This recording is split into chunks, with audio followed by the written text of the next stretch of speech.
All right, breaking news off the top here at 5. This is the two Prince George's County police officers that were shot last night. That story, they were shot by a man simply trying to protect himself and his daughter. How can it be in this day and age, in this very year, in this community, that a young man, African American, in his own apartment,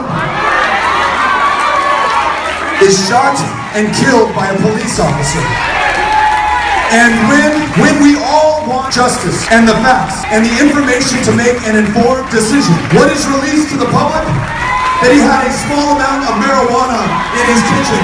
How can that be just in this country? Before the video starts, if you wouldn't mind hitting the like button, that subscribe button, and even turning on notifications if you want to be updated, I really appreciate it. It helps me reach a broader audience and it helps the video spread out more. Quick disclaimer, the new incident, the new story, I don't know the races of the cops or the person that got their house busted into, and to me, this is still crazy that this could still happen. And honestly, there should be disciplinary action. They're deciding whether the cops should get disciplinary action. When I used to feel something, I remember when I used to feel something. I remember when I used to feel something. Now I'm just cold inside.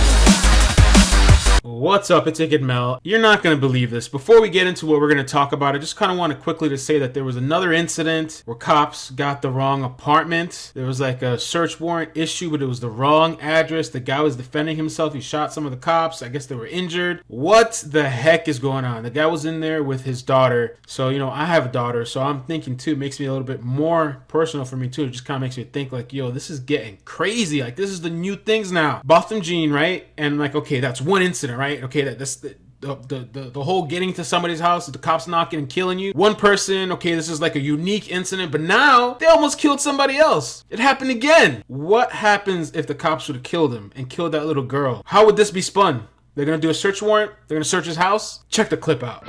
Police say the officers mistakenly showed up at the home in Forestville last night to execute a warrant at a home, but it turns out the suspect did not live there. As a result, the homeowner who shot and wounded the officers while defending his child will not be charged. So thankfully he's not charged, but it's still not even about that, because it's like, yeah, of course he shouldn't be charged, but the point is, what if he was killed and the cops ran in there and they almost killed him and he almost killed the cops? Apparently they issued a search warrant for a place they thought that the person was selling drugs and they got the wrong apartment, huh? Right after this whole incident with Botham Jean, the cops get the wrong apartment again and damn near kill somebody with a child in the house. That's what the problem is. Nonetheless, the preferential treatment of the officer by the criminal justice system reminds us that justice in this city and this country is still not colorblind, whether you are white or black or brown or blue. And then the smear campaign of the dead man's character started immediately after his funeral, which is a long and nasty practice used against people of color to gain sympathy for the defendant. Lord, have mercy. I sat for 3 hours Thursday in Botham's funeral service, thinking how touched I was by the faith of this man and of his family and of his church community, and also thinking, I don't want to have to attend one more of these funerals ever again in my entire life. Let's get into some quick updates. I meant to talk about this the other day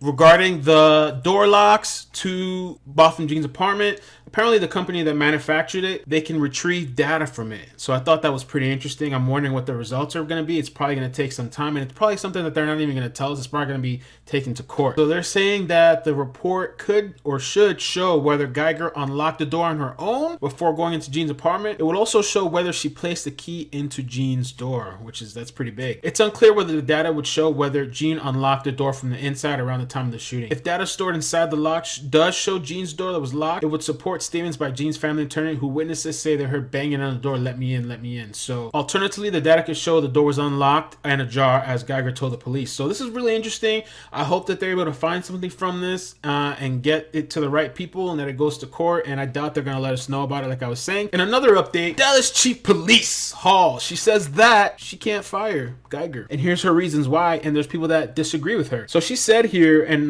some sort of, I guess it was a town hall, it was a town hall meeting, she said, I can't do that because local, state, and federal laws that prohibit me from taking action. There are civil services we have to adhere to said hall. There was an attorney there, a civil rights attorney, Justin Moore, that he doesn't believe that. And what Justin said here was that I was completely mystified and I really didn't understand where it came from last night. It seemed like Chief Hall might not have been well informed on the law, Moore said. The Dallas Police Department general orders do allow the chief to take action, saying the chief of police may circumvent all formal disciplinary procedures to render an immediate decision when it deems it necessary to preserve the integrity of the department, which I thought Chief Hall said she handed over the case to the Rangers for transparency and for integrity. But they say here apparently this integrity is not worth preserving, and the Dallas police are going out of their way to keep a killer cop on their payroll. That's what the article's saying. It's kind of interesting. A lot of people don't believe that Hall really had the best interest, or maybe that she's protecting herself, but these are what the news reports are, basically saying that she's claiming that she can't, but others are saying that she actually can. The handing over to the Rangers was kind of a way to kind of wipe her hands clean, maybe in a way, even though people are still holding her accountable. So you guys comment below, let me know your thoughts on that.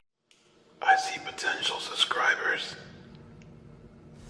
Peace, love, prosperity. Subscribe, all right?